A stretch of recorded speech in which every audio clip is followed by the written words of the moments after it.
happens at the very worst time.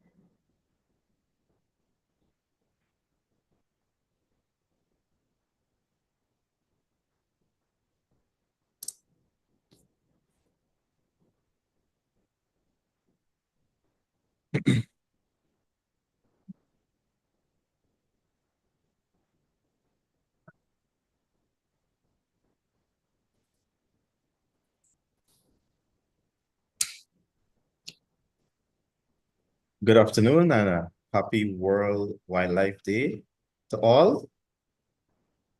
We are indeed delighted to bring to you this webinar in observance of World Wildlife Day 2025. As we know, each year on March 3rd, World Wildlife Day is celebrated across the world to raise awareness and to celebrate the importance of the world's wild animals and plants. Our wildlife is very important to us. They provide us with many resources. Through the interactions of our wildlife, we get things like clean water, clean air. They help to regulate our climate. They provide materials for food, for clothing, for shelter. And all in all, wildlife helps to ensure we have a good quality of life here on Earth. Many persons also depend on wildlife for their livelihoods, and they make money from wildlife. And so the theme for this year's celebration, Wildlife Conservation Finance, Investing in People and Planet, seeks to raise awareness on the need to invest in the conservation of our wildlife. In order for us to continue to benefit from the resources that we gain from our wildlife, they need to be preserved and to be conserved. And so the systems that are put in place to manage our wildlife resources need investing in to ensure that they function in the manner that they ought to. Today, I am joined by two colleagues who are passionate about conservation, passionate about development, and passionate about ensuring our development is sustainable. So firstly, I have with me Mr. Johan Waldron, who is a research officer attached to the Guyana Wildlife Conservation and Management Commission. He loves marine conservation and is most comfortable when he is in his fields. Secondly, I have with me Ms. Aretha Ford, who currently serves as a public relations officer for the Private Sector Commission, an NGO that advocates for the advancement of the private sector in Guyana. She has more than a decade of experience in environmental communication and is the holder of a bachelor's degree in environmental studies and a Master of Arts in Mass Communications.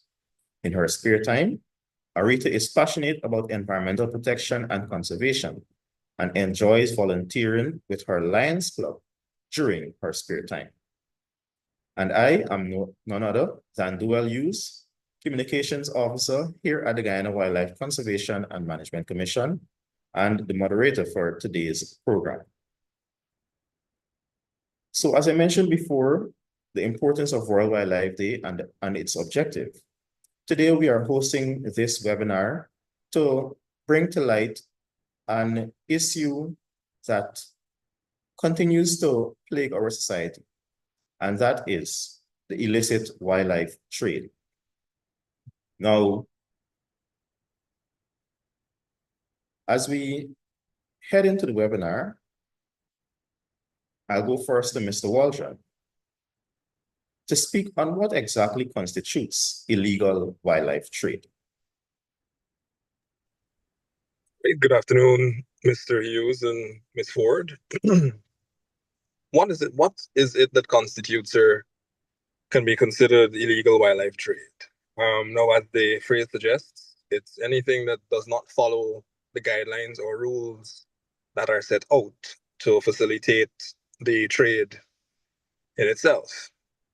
Some of the more common examples that are familiar worldwide can be the ivory trade that is well known, and also the harvesting of rhino tusks as well. And from time to time, even closer to home or at home itself, there are instances where you can come across information suggesting that such a trade also exists in Guyana. All right, thank you very much for your response. And I think it's very important to point out here that the trade of wildlife is indeed a legal activity, or it's something that persons can do or can operate as long as you mentioned they follow the outlined guidelines.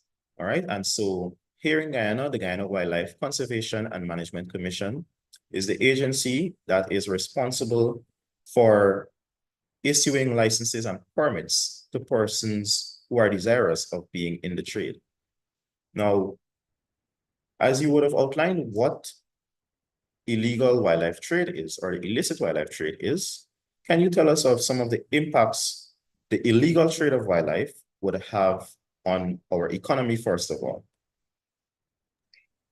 All right. So because the wildlife trade, the legal wildlife trade, is governed by a sequence of rules and outlined practices, what that does is allows for all the relevant fees and taxes to be paid along the line. And it also establishes specific numbers of, let's say, animals or plants, wildlife in general, that can be utilized or traded.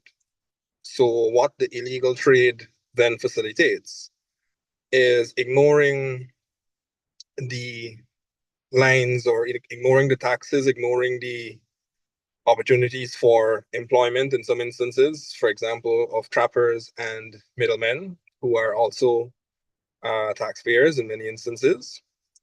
And the illegal trade or the illicit trade removes all of that revenue from the populace as well as from the tax agencies that are involved along the way.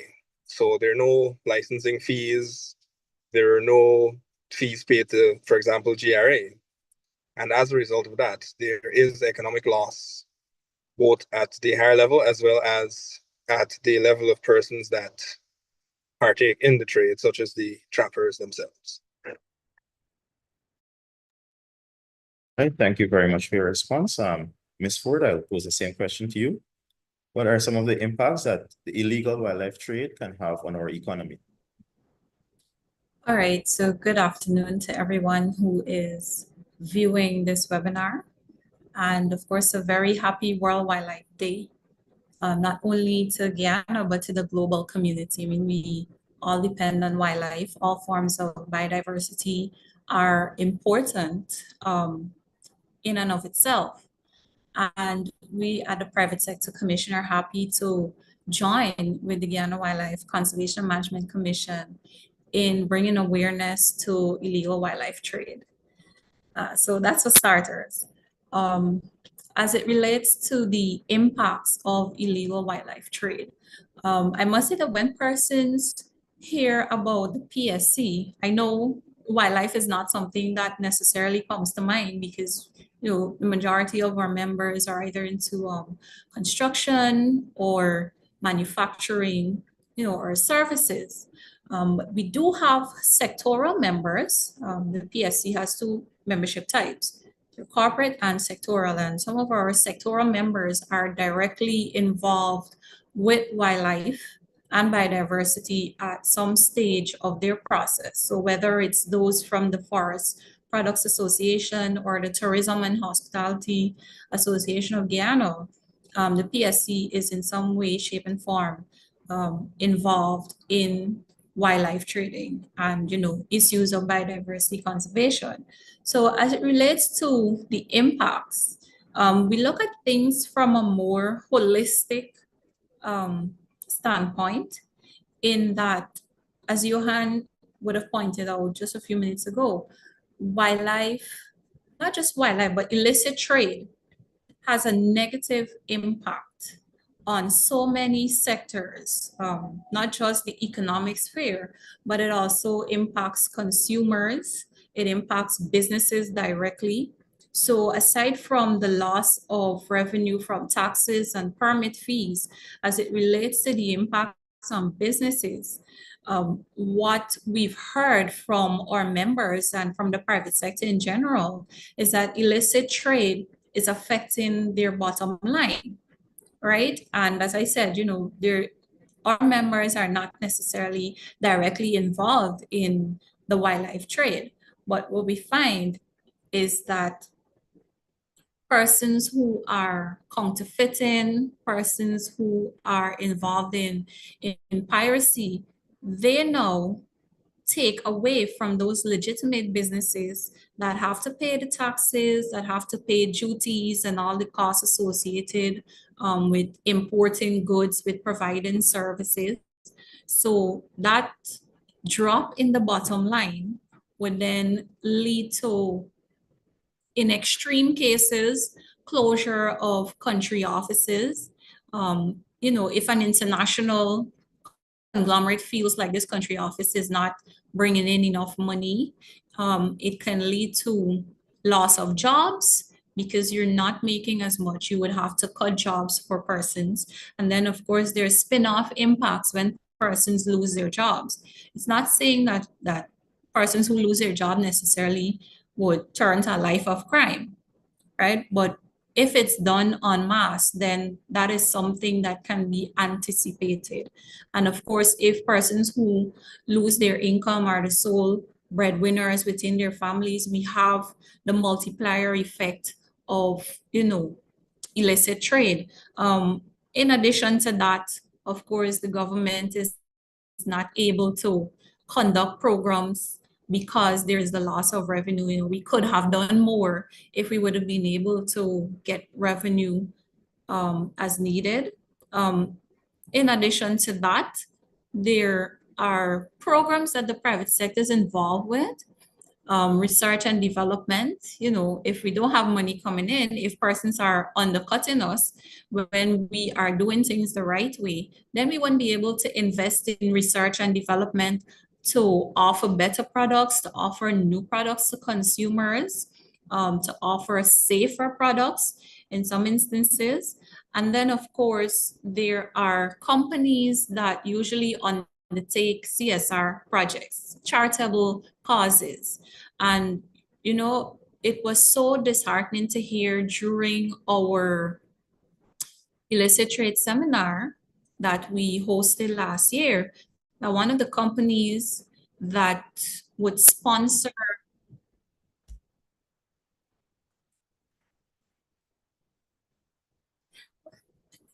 I don't know what happened. Is it the internet? So I'll take a pause here while we wait on Duel to come back to the webinar.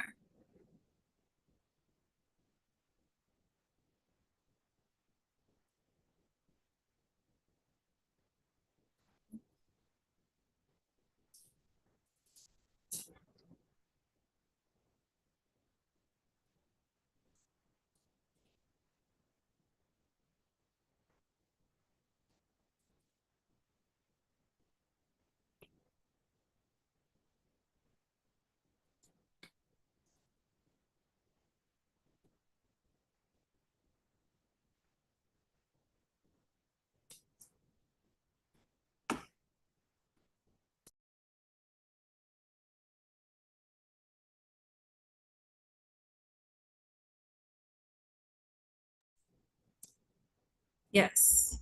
So Duel, welcome back. Yes, our apologies. Yeah, that's quite okay. I know sometimes technology is not the most reliable thing. And so I'd like to resume on the point of one of the companies that was presenting at our illicit trade seminar last year. They had indicated that they usually sponsor surgeries for children with deformed cleft plates. And because the illicit trade has cut so much into their profit, they're not able to sustain that program to the level at which they used to. And, for those who are volunteers, in my introduction, you would have pointed out that I volunteer with my Lions Club. The pool of resources on which volunteers can draw is getting smaller and smaller, and companies are not able to contribute as much as they would have in the past to charitable causes.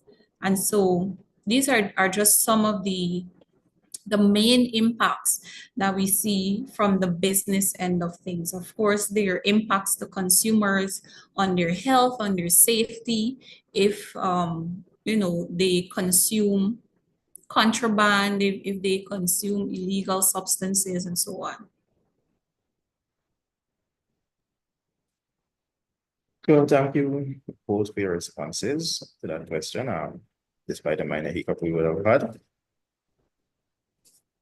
But as you rightly mentioned, and as both of you would have pointed out, it's clear that the illicit trade of any item basically would have an impact economically, right? But specifically, even the illicit wildlife trade will also impact our country in terms of our economics, right? And so I think our viewers should have a better understanding of the issue and the impacts that it would have on our economy. And let me just say here as well that at the end of our session, we'll have a short question and answer segment. So those who are viewing us on YouTube, you can put your questions in the comments, and we'll try our best to address them with the time that we have. All right, so moving along, we would have spoken economically, but of course, the illicit wildlife trade would also have some sort of an impact on our wildlife resources themselves. And so, Johan, can you help us to understand what impacts the illicit wildlife trade would have on our wildlife resources? Certainly. So, again, referring to the guidelines that exist in the legal wildlife trade, the illicit wildlife trade tends to overlook or disregard all of those guidelines. So where you would have, for example, quotas or a specific number of any specimen, animal or plant that can be taken within a particular period of time for the legal trade, the illicit trade facilitates how many ever you'd like to have, whenever you'd like to have them, at whatever life stage or at whatever part of their life cycle that they're at. And so what you then find is that you can have, for example, persons harvesting eggs of particular birds, young for particular mammals, eggs of other animals or juveniles of other animals as well. And they harvest them in large amounts, sometimes entire nests are collected, or perhaps an entire herd of a particular animal can be wiped out for whatever reason the trade is being facilitated. So when you find that happening, you have impacts on your populations of those animals within their home range. And that can lead to phenomena such as extinction, whether it be localized or global extinction in extreme cases. And it can also lead to, in the destination country, wherever the animal may be going, animal or plant may be going, especially if it's going there live, that can then become an invasive species in that country and pose further threat to the wildlife in that area. And so it has implications on both ends of the scale. And of course, these implications are not seen immediately, but they tend to take sometimes a number of years before you can actually see the true effects of the activities involved in illicit wildlife trade. So animals go missing, plants go missing, you lose that genetic information, which further affects your local population, and it can even make entire ecosystems collapse as a result of increased potential for disease spread, since some species help prevent the spread of diseases through their roles in the ecosystem, and a variety of other effects that can be had as a result of the illicit wildlife trade. Yeah, and I just like to add to the point that you made, Johan, about invasive species and the impact that they can have not only on the ecosystem, but on the economies of entire regions. And it brought me back to the case of the lionfish, which would have devastated the economies of, several Caribbean countries. And that can happen in Guyana as well, if illicit wildlife trade is allowed to flourish. And of course, we commend the efforts of the relevant authorities in, stemming illegal wildlife trade in Guyana, because we do not see it as a very pervasive issue in this country, but it can have negative impacts for businesses as well, for those particularly that depend on tourism. Now imagine that you're a nature resort and you're selling the experience of, being with wildlife and being at one with nature, and there's no wildlife around. There's no songbirds to wake you up because they're all smuggled out in curlers at an airport. And so we want persons to be aware that there is an impact as well on businesses as it pertains to the illicit trade of wildlife. And as a country, I know that we're trying to market Guyana, and one of our members, TAG, is really working assiduously with stakeholders to market Guyana as a nature paradise, to link it with other like countries. And so a part of that is ensuring that we keep our wildlife numbers intact and that we trade responsibly.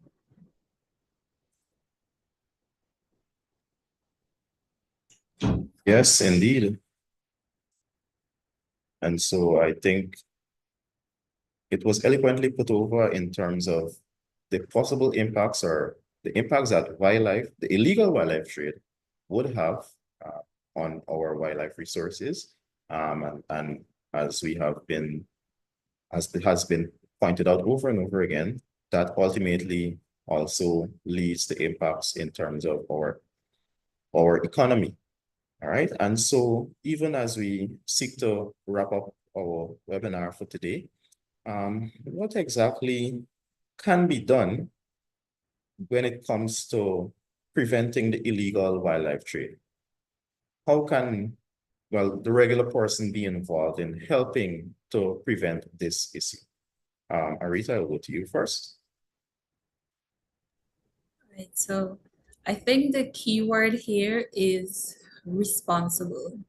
So as businesses, we need to be responsible. We need to adhere to the law, the various regulations that govern our different sectors, and just ensure that we pay all the requisite fees, and we apply for the correct license and all these things. Of course, if you're unsure, then you call the authority that's associated with your sector. And for the business sector, just to ensure that we play by the rules, to put it simply.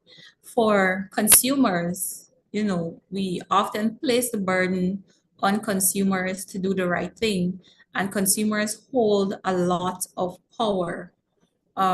We've seen the power of consumers globally in a lot of instances of racial discrimination and other types of discrimination, and they've been able to hold businesses to account.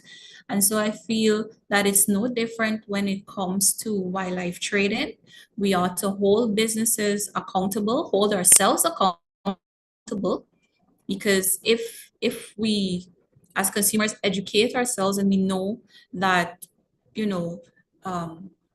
maybe a sign has to be displayed to say that I'm wildlife compliant or I'm X compliant, or if you have to display signs that do not sell X product to minors or whatever it is, we too have to hold those businesses accountable and hold ourselves accountable, ensure that we purchase from licensed persons and so on.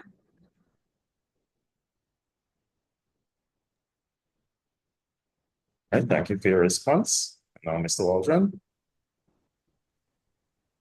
One of the key mechanisms in combating the illicit trade of wildlife is to somehow affect change in behavior. Change in behavior from all angles. So, for example, in some instances, the laws that exist may not consider wildlife crime as serious an offense as assault, for example. When the truth be told, it is just as serious and should be considered as such and carry the penalties and repercussions that reflect such an approach. So, on a legislative aspect, how wildlife crime is viewed and considered can serve as a deterrent. So, someone knows that, look, if I take the risk of smuggling these birds in a curler, yes, I may make some money. However, in the event that I'm caught, I don't think I would want to be spending 10 years in jail for attempting to smuggle 2 birds. That just doesn't seem worth the risk. So, from a legislative angle, having penalties that reflect how seriously wildlife related crime, especially illicit trade, are considered can serve as a deterrent. And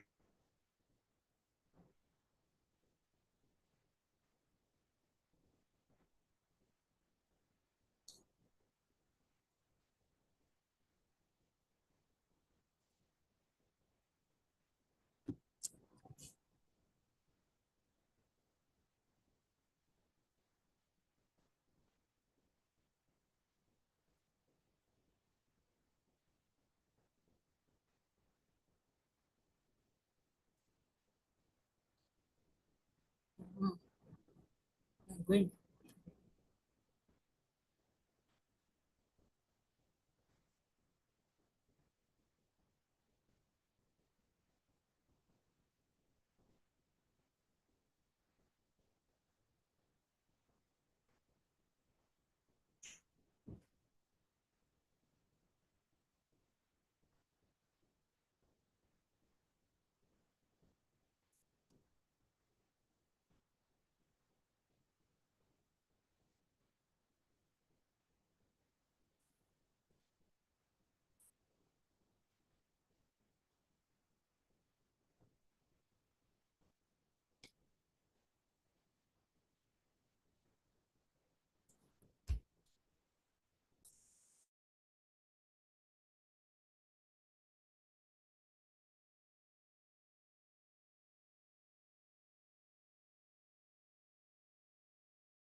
are we back?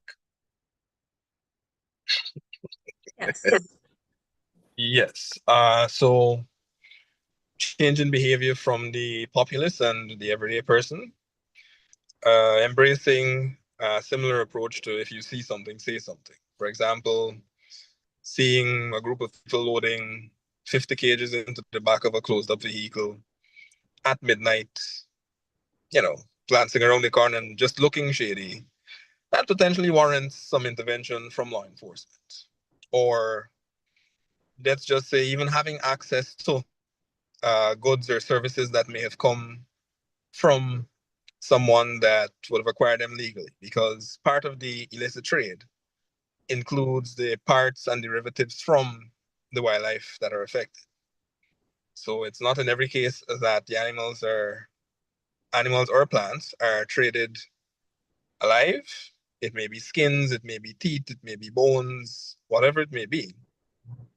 And just knowing that, well, hey, I could go around the corner, rap 3 times, wink my eye, and then kick the door twice. And they would know that I'm here to get Jaguar's tooth, for example.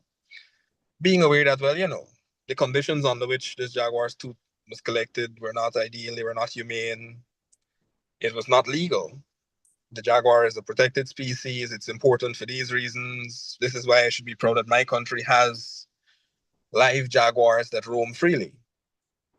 And being able to appreciate that knowledge and have that awareness ideally leads towards a change in behavior. Well, I don't really need this tooth. The jaguar needs the tooth to eat. I don't really need the tooth for anything that important or that functional. So no, this is not something that I want to be a part of.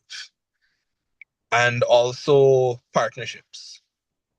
Now, law enforcement agencies and enforcement agencies that conduct research, agencies that store data, each agency would have a collection of persons that are well versed in what they do or in what they are trained in or how they function. And so, for example, the scientific arm of an agency being able to communicate to or with the legislative arm of the agency and say, well, hey, we only have 5 jaguars left in the wild. We need for them to be protected. We need for people to know that these are the last 5 in the world. And so it's really important that we protect them.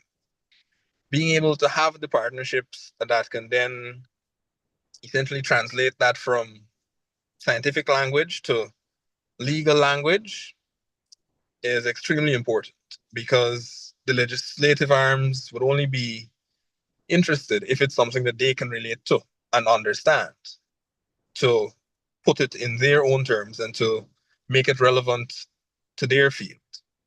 So those partnerships where working together becomes important, being able to feed into each other's systems to say, well, hey, we no longer have 5 jaguars, we now have 20. It means that these legislative measures were successful, and so on. So the partnerships across the private sector, with the public sector, with NGOs, with the general public, that too is pivotal in combating the illicit wildlife trade. Because everybody knows somebody that does something or the other at some point in time. And so being able to make those connections and being able to provide relevant information becomes key. And also funding, of course, often always an issue. It's very important in being able to combat the illicit trade. So, being able to go to the areas where reports of illicit trade or illicit activities related to wildlife may come from, being able to have the police involved, being able to have them conduct relevant investigations, collect evidence, ensure the integrity of the evidence, and so on. All these things do cost money. And so the funding available to the relevant agencies is often also a sore point when it comes to combating the illicit wildlife trade, as well as personnel on the ground. So having persons posted in certain areas in the field more often than in a central office also becomes very important with regard to combating the illicit and illegal trade of wildlife as well.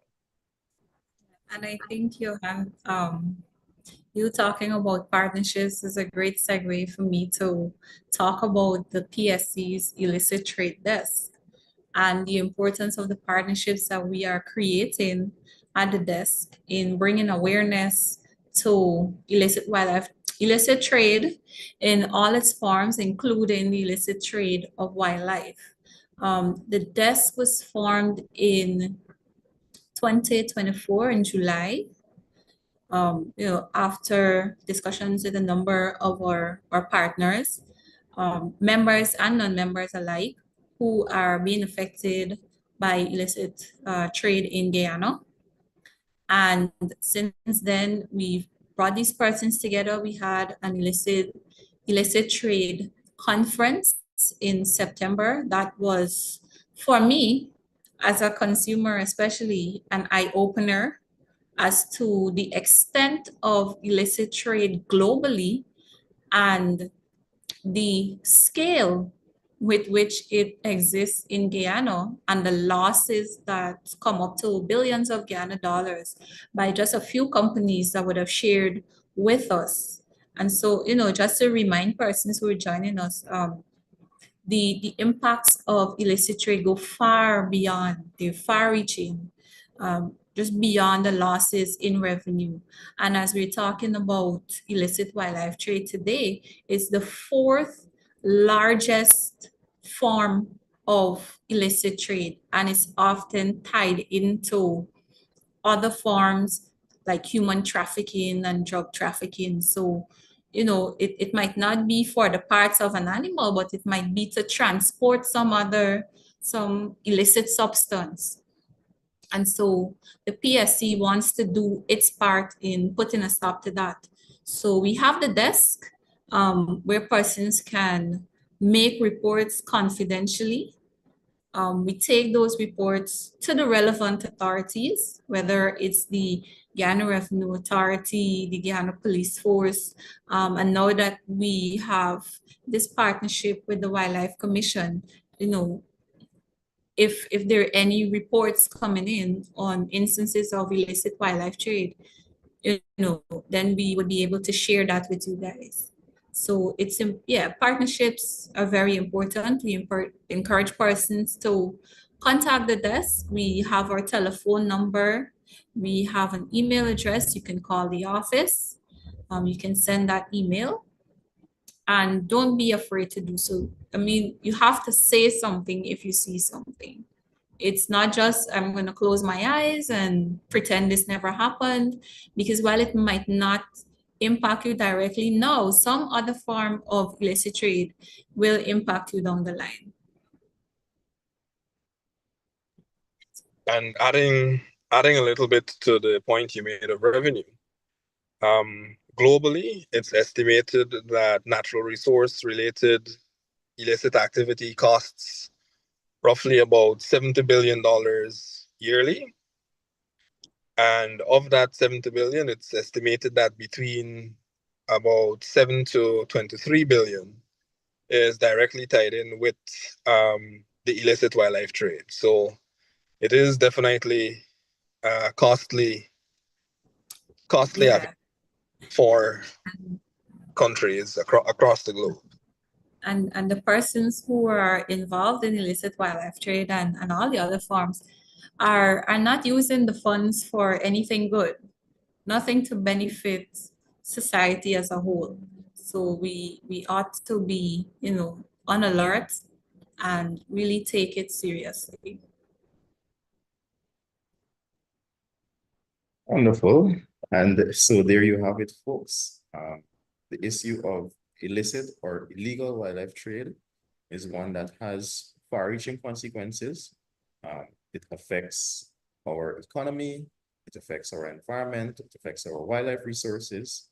And when all is said and done, it comes back to affect us as individuals. All right. And so even as we seek to wrap up our little session for this afternoon, as I mentioned, we're going to have a space for question and answer.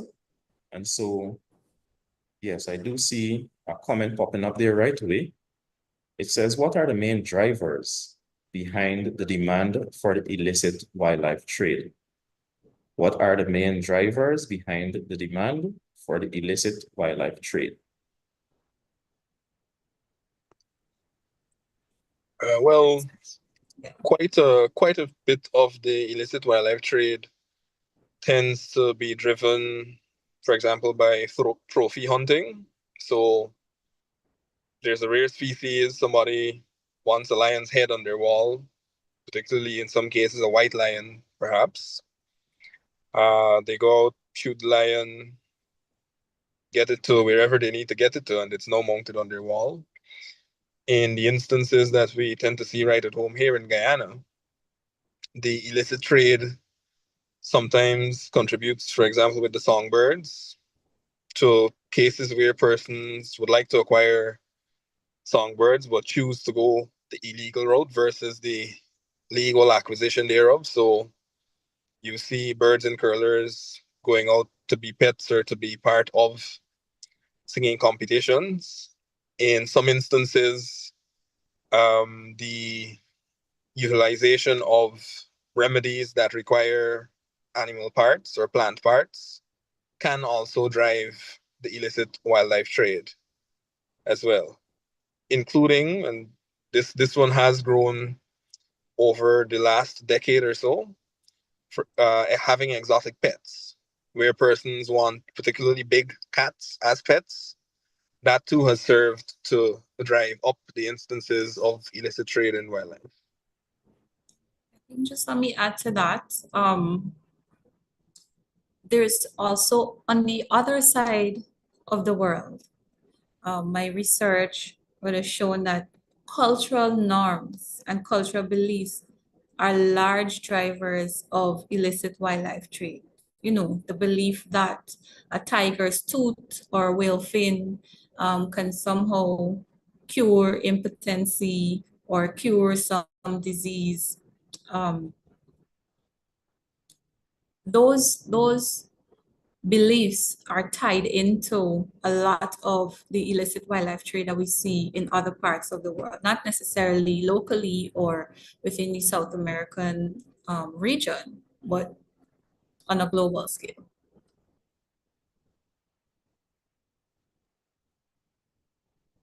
All right, thank you. And we have another question there in the comment section as well. It says, what are some of the most common species that are targeted in Guyana? And could you provide some statistics on these species in relation to how many animals or plants were traded illegally in the past? That's a question from Mr. Kelroy Williams. What are some of the most common species that are targeted in Guyana? I think we can deal with that part of the question first. All right, Mr. Williams. Well, for sure, the most common species that we're aware of being targeted would be the songbirds. So as we know them, your fire red, your tawa, your twa. Those species are the most commonly targeted for the illicit wildlife trade.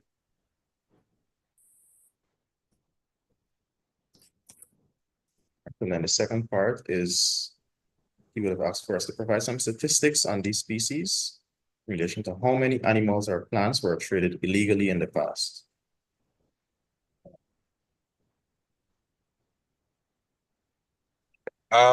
Those stats, I believe, would potentially have to be circulated at some point later, given that it would take some examination of the records to be able to access it and to make it available to you.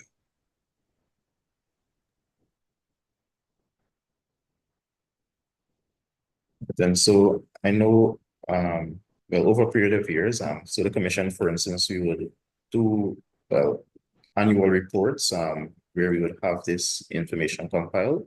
And so unfortunately, we're not readily able to give you a specific number. So Mr. Williams, you can peruse our annual reports on our website, and that should give you a good idea. All right. All right, so we have about 2 more questions if there are any. Further questions that persons would like to ask or any clarifications you need, feel free to put them in the comment section.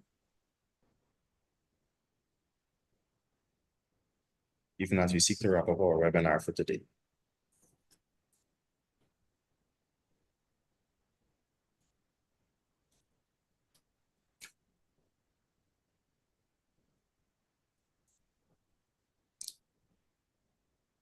So even as we await any further questions, I just ask you guys maybe in about 30 seconds or less, you can give some parting comments for this afternoon's program. All right. So you can go ahead, yes. Yes, you know, as a communications officer, that's always a challenge to summarize. But I would like to encourage the viewers, those who are live and those who will watch it later, to educate yourselves. So it starts with being aware of the issues that are affecting us, and then to, of course, take action. So we at the PSC have the illicit trade desk that is set up to receive reports of instances of illicit trade. So as we said earlier, if you see something, say something. And of course, the other part of the work of the desk is to raise awareness on illicit trade in Ghana and what we as businesses and consumers and other stakeholders can do. And of course, take in the information as it comes. And of course, I must put on my environmental hat here. We must remember to respect the environment and each other. Those are Just my before you parts. come in, yeah, just before you come in, Johan, Arita, I know you mentioned the illicit trade desk, but can you mention the number, the specific phone number that persons can call? Yes. So the telephone number is 225-0977, and the email address is pscillicitdesk@gmail.com. So if you visit any of our socials, we'll have the numbers up there. All the contact thanks. information. Wonderful. And even as you give your parting comments, Johan, there's one final question that you can probably use to tie in with your final comments. And that is from Rosie Dream. She asks, what happens to animals rescued from trafficking? What happens to animals rescued from trafficking? All right. So I guess I leave that to Johan because Yes. I'm still somewhat involved in the environment sector. I think the relevant authority should be the one to answer that. All right. So when animals are involved in trafficking, in the event that we are able to rescue them, they're examined by a veterinarian, and the decision is made as to whether or not the animal can be rehabilitated and released, or if it's a case where the animal can be rehabilitated and then it would have to be kept in captivity. Or in a worst case scenario, if the animal is beyond rehabilitation, it would then have to be put down. Putting animals down is something that myself and none of my colleagues favor. So we put lots of extra effort into trying to ensure that the animal can be rehabilitated once the mechanisms exist for it to be cared for long term, if need be, that it be kept in captivity. And to reinforce some of what Arita said, if you see something, say something. And particularly since neither of us and none of our colleagues can be everywhere all at once, and it's quite possible that where you are seeing something, we are not in that moment in time. And so the only way that we would be able to do something about it, potentially rescue the animal, educate and make persons aware of what it is that they may have been doing and why it would be the wrong thing to do, is for somebody to say, well, hey, Wildlife Man or PSC, I saw such and such a thing happen, could you potentially do a post about this, do a series about this? Could you visit the area, have a talk? Something that then allows us to take some form of action to hopefully affect that behavior or perspective that would have led to what you saw being questioned or changed. And again, if you know someone or if you yourself are looking at this and you're involved in the wildlife trade in any aspect, visit our website, have a look at some of the videos on our YouTube channel, come into the office, apply for your license. It's a pretty simple process. I think all you need is an ID, and we collect the relevant information, and you should be able to uplift your license in a couple of weeks thereafter, if so long. But get licensed, and again, as Rita would have said, become more aware and value the environment and the nature around you, because we're more intertwined, our survival is more intertwined with it than you may actually realize. All right, thank you very much for your parting words. And let me just close off by saying again that we all have a role to play when it comes to the protection of our wildlife, and especially when it comes to the issue of illicit wildlife trade. Whether you are a consumer, you may just be an onlooker, you may consider yourself to be just an onlooker, or you may be a wildlife user. We all have a role to play. You get persons who may see something happening, as has been mentioned already. You can make a report either to the PSC Illicit Trade Desk, or you can also make a report to the Wildlife Conservation and Management Commission. So of course, our contact numbers will be 223-0939 or 223-0940, or you can also send us a message on Facebook. If you suspect there is anything illegal happening, or if you know for sure that it is something illegal, and of course, we will respond to those reports. And so even now, as we celebrate World Wildlife Day, of course, the awareness and the need for actions towards the protection of our wildlife resources should be continuous. It is not just today that we are asking persons to raise a voice and to be involved in this, but every day persons can be involved in whatever way, shape, or form you can. And as the theme for this year would have mentioned, it's wildlife conservation finance, investing in people and planet. The management of our wildlife requires significant investment, all right? And this partnership between the Wildlife Commission and with the private sector commission is one way of doing so. And we do hope that it is able to bear fruit, and we can continue to see the protection and proper management of our wildlife resources. And so I want to thank my two partners, Ms. Arita Ford from the Private Sector Commission and Mr. Johan Waldron from the Wildlife Commission for being on today's program, enlightening us on the illicit wildlife trade, the impacts it would have on our economics and even on our wildlife resources and our environment, and also how we can help to address this issue. And of course, thank you to our viewers for tuning in and for listening to our program today. And of course, those who have contributed questions, we say thank you to you. And we do hope that you enjoy the rest of today, and pray that as we live from day to day, that we all take positive actions towards our wildlife. Thank you. Thank you. Happy World Wildlife Day.